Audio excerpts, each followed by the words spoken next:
छत्रपति शिवाजी महाराज के पुत्र धर्म धुरंधर अमर बलिदानी आर्यावर्त गौरव छत्रपति संभाजी महाराज पर अंततः बॉलीवुड ने फिल्म बना ही दी। फिल्म में जो दिखाया गया हम वो तो बताएंगे ही, पर जो नहीं दिखाया गया वो अवश्य बताएंगे। तो यदि आप कमजोर हृदय के हैं तो ये वीडियो अंत तक मत देखिएगा। जिस फिल्म को 1950 के दशक में बन जाना था वो 2025 में बनी, विलंब से सही पर बनी तो सही। अरे ओ सांभा जैसे संवाद से झा संभाजी जैसा पवित्र नाम बॉलीवुड ने एक हास्य का पात्र बनाने की कोशिश की थी, वही छावा जैसी फिल्म एक परिवर्तन का उत्तम आरंभ है। सनातन धर्म की रक्षा के लिए कोई कितनी पीड़ा सह सकता है, इसका इतिहास में एक अद्भुत उदाहरण है। छत्रपति संभाजी महाराज ट्रेलर के जारी होने के बाद फिल्म की प्रतीक्षा थी कि कहीं ऐसा तो बाजीराव पद्मावत या पृथ्वीराज चौहान की तरह इस फिल्म में भी हिंदू योद्धाओं को कम न दिखाया गया हो। पर फिल्म ने एक आरंभिक फिल्म के तौर पर निराश नहीं किया है, पर सेक्युलर दिखाने के लिए और भी बहुत गलतियां भी की है, उन्हें भी हम जानेंगे। फिल्म आरंभिक वर्णनात्मक ध्वनि के पश्चात टोपी बुनते औरंगजेब से आरंभ होती है, जिसके दरबार में छत्रपति शिवाजी महाराज की मृत्यु की सूचना से आरंभ होती है।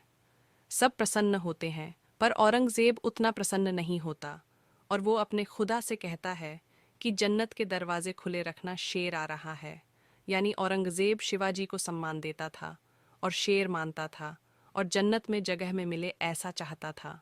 ये औरंगजेब का एक उदारवादी दिखाने का प्रयास किया गया, जबकि औरंगजेब छत्रपति शिवाजी महाराज को पहाड़ों का चूहा कहता था। फिर संभाजी महाराज का बुरहानपुर में शूरवीरता के साथ आक्रमण किया।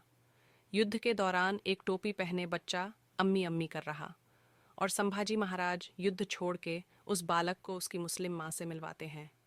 यहाँ संभाजी महाराज को एक सेक्युलर दृष्टिकोण रखने वाला दिखाने का प्रयास किया गया।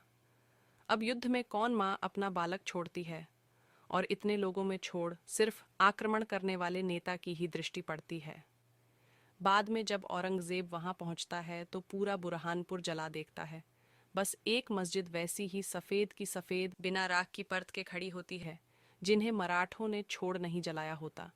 यानी मराठे ऐसा नहीं करते और आग भी स्थान देखकर फैलती है, जबकि इतिहास में अनेक स्थानों में मिलता है। मराठा साम्राज्य के विस्तार में हिंदुओं ने अपने देवस्थानों को वापस लिए हैं।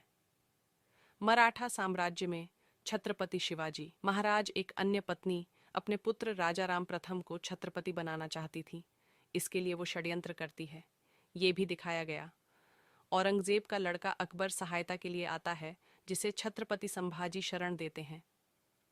युद्ध उद्घोष हर हर महादेव, जय भवानी, नमो पार्वती पतेय, जय जगदम्ब को खुलकर बोला गया है। ये एक विशेष बात रही इस फिल्म की। हालांकि मुगलों की सेना द्वारा नारा ए तदबीर अल्लाह हूं अकबर दिखाने से बचा गया है, जबकि युद्ध में ये बेहद सामान्य बात होती थी। मुस्लिम सेना जिहाद की भावना से प्रेरित होके ही लूटमार, नरसंहार और युद्ध करती थी। औरंगजेब की भूमिका में अक्षय खन्ना ने भी अच्छा अभिनय किया है। उसके बेरहम होने के स्वभाव को क्रूर होने को समझा जा सकता है, जब वे अपने ही हारे हुए सूबेदारों की बुरी तरह हत्या कर देता है। मुगलों की सेना जहाँ जाती है, बेवजह निर्दोष नागरिकों को मारती है, बच्चों किशोर किशोरियों को जीवित जला देती है, नदियों को रक्त से लाल कर देती है, जो कि फिल्मकारों ने सत्य दिखाने का एक अच्छा प्रयास किया है। मराठे छापामार युद्ध शैली से मुगलों की सेना को लगभग आधा कर देते हैं। संभाजी महाराज के मामा हम्बीर राव मोहिते का किरदार आशुतोष राणा ने अच्छे से निभाया है। छत्रपति संभाजी महाराज विभिन्न शस्त्रों में प्रवीण थे, ये भी फिल्म में दिखाया गया है। छत्रपति संभाजी महाराज और उनके मराठा सरदारों के निरंतर आक्रमण से परेशान होके फुट नीति के अंतर्गत गद्दारी से उन्हें पकड़ लिया जाता है, पर संभाजी को पकड़ने मुगलों की विशाल सेना समाप्त हो जाती है। उनके समान युद्ध कौशल रखने वाला कोई अन्य योद्धा नहीं होता। फिर फिल्म का वो भाग जहां छत्रपति संभाजी महाराज को औरंगजेब विभिन्न यातनाएं दी जाती हैं। उनके साथ उनके मित्र और राजकवि छांदोग्य अमात्य भी कैद किए जाते हैं, जो अंत तक साथ देते हैं और बेहद पीड़ा में भी औरंगजेब का मजाक उड़ाते हैं।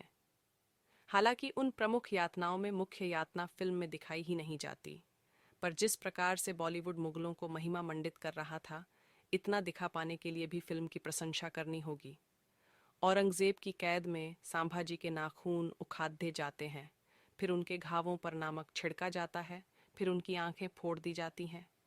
यह सब फिल्म में दिखाया जाता है। ये सब करने पर भी वे चीखते नहीं हैं, साहस के साथ सामना करते हैं। औरंगजेब को उसका सलाहकार कहता है कि ऐसा छावा हमारे यहाँ क्यों नहीं होता। इस बात से प्रेरित होके वो कैद में बंद संभाजी को मुगलों से मिल जाने का प्रस्ताव देता है। उसे राज्य मिलेगा, बस धर्म बदलना पड़ेगा। वही छत्रपति संभाजी महाराज उसे वही प्रस्ताव पलट के देते हैं और यह भी कहते हैं कि औरंगजेब को धर्म भी नहीं बदलना पड़ेगा। इसके बाद उनकी जुबान खींचने का आदेश देता है औरंगजेब।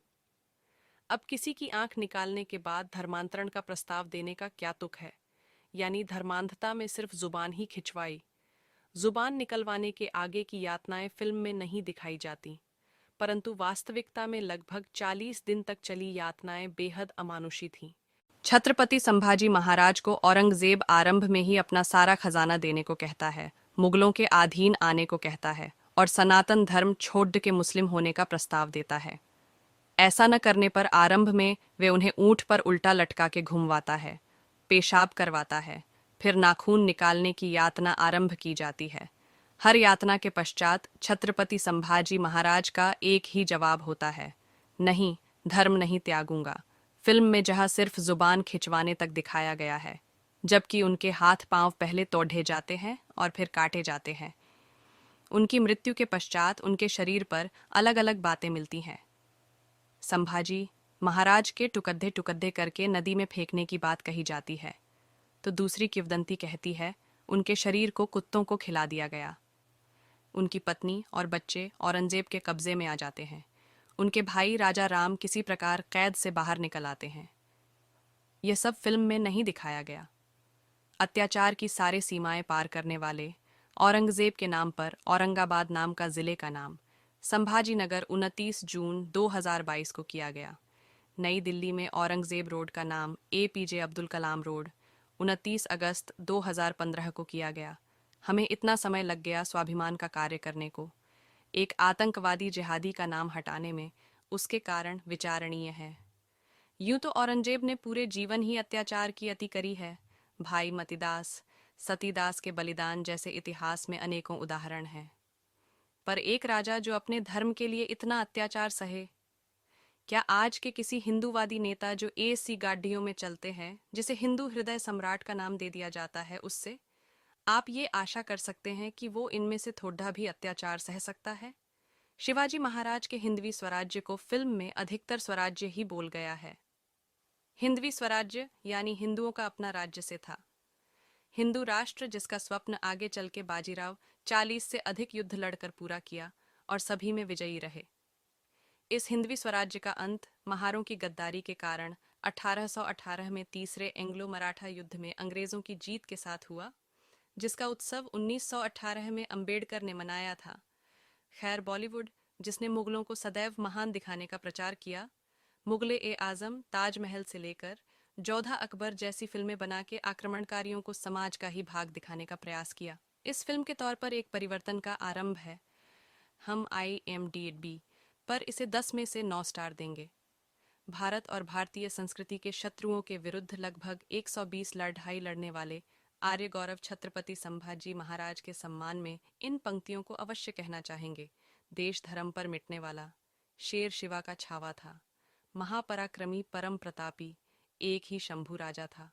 तेज पुंज तेजस्वी आंखें निकल गईं पर झुकी नहीं, दृष्टि गई पर राष्ट्रोन्नति का दिव्य स्वप्न तो मिटा नहीं, दोनों पैर कटे शंभू के, ध्येय मार्ग से हटा नहीं, हाथ कटे तो क्या हुआ, सत्कर्म कभी छूटा नहीं, जिह्वा कटी खून बहाया, धर्म का सौदा किया नहीं, शिवाजी का बेटा था वह, गलत राह पर चला नहीं। वर्ष 300 बीत गए अब, शंभू के बलिदान को कौन जीता कौन हारा, पूछ लो संसार को, कोटि कोटि कंठों में तेरा आज जय जयकार है। अमर शंभू तू अमर हो गया, तेरी जय जयकार है। मातृभूमि के चरण कमल पर जीवन पुष्प चढ़ाया था, है दूजा दुनिया में कोई जैसा शंभू राजा था। वीडियो पसंद आया हो तो लाइक करें, औरों के साथ साझा करना न भूलिएगा। ऐसे ही वीडियोज़ के लिए चैनल को सब्सक्राइब करें।